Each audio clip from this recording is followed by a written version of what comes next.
Well, the Department of Homeland Security is pausing its Disinformation Governance Board after receiving backlash about the board hindering freedom of speech. DHS Secretary Alejandro Mayorkas said the board's aim was to stop disinformation from impacting U.S. elections, but lawmakers and the public alike raised concerns over censorship and policing of political speech. The pause comes just 3 weeks after DHS announced the board's creation. And joining me now to discuss is Mike Davis, founder and president of the Internet Accountability Project. Mike, welcome. Great to be with you today.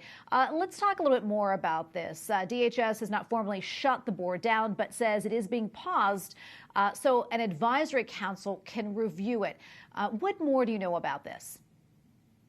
So DHS just needs to get rid of this thing altogether. It was a terrible idea. Apparently, no other federal agency wanted this, so it got dumped on DHS. This is a clear First Amendment problem to have government officials out there working with big tech like they did during the COVID pandemic to label things misinformation that ended up being true, and then using that to censor, silence, deplatform their critics. And it tended to be Republicans and conservatives who were on the censorship end of that. Mike, do you think this will kind of resurface in another form or fashion? You know, I think that you're starting to see with today's left that they don't want to debate ideas. They don't want to have the free market of ideas. So they want to use code words like disinformation, misinformation, democracy. What they're trying to do is just silence the other side, silence conservatives, silence people with whom they disagree, because all they care about is power. And that's what this is about. This has nothing to do with misinformation or disinformation. This has to do with power. Americans, for the first 250 years of our republic, have been able to figure out what's true and what's not true. We don't need we don't need 30-year-old government officials at DHS helping us figure out what's true and not true. They need to get rid of this terrible idea. On a different note, sort of a pro-abortion group's account on TikTok that was permanently banned for violating the social media platform's terms of service.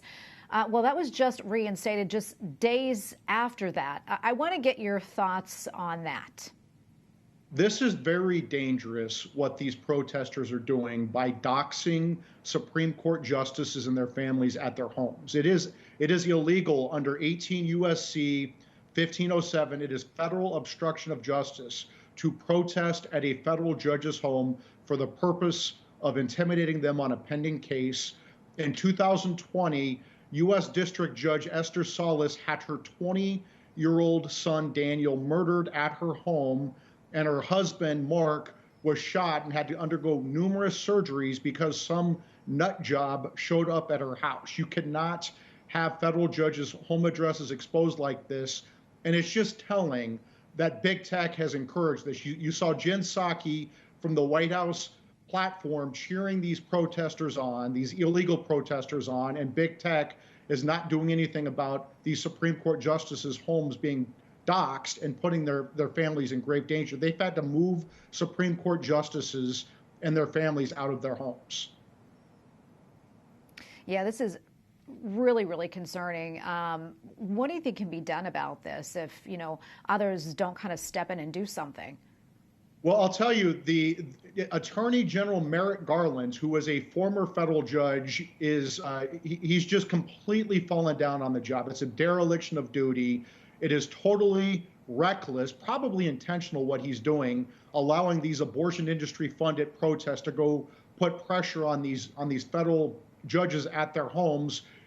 He should be stepping up. He should be ordering the Deputy Attorney General Lisa Monaco, the FBI Director Chris Wray, the Assistant Attorney General for the Criminal Division Ken Polite, the U.S. attorneys in D.C., Eastern District of Virginia, and Maryland. They're all falling down on the job, and they need to step up. They need to start making arrests. It is unacceptable to show up at a federal judge's home to try to intimidate them on a pending case. It is obstruction of justice, and they do not have a First Amendment right to be there. It's against federal statute, 18 U.S.C. 1507, and the litigants' due process rights on a pending case trump a very narrow time, place, and manner restriction on these deranged abortion industry funded protesters. Mike, we have probably about a minute or so left. A lot going on, as you know, in particular when it comes to big tech as well. Wondering what else you're following.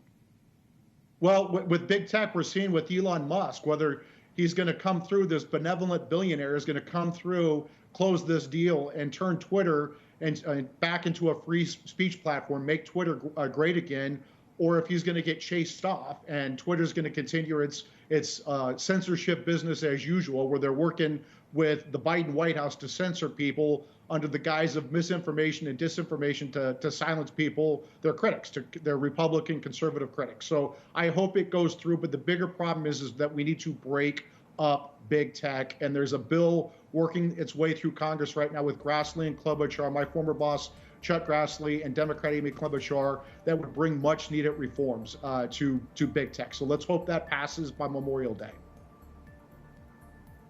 Well, Mike, thanks so much for coming on, and we appreciate your analysis. Thank you.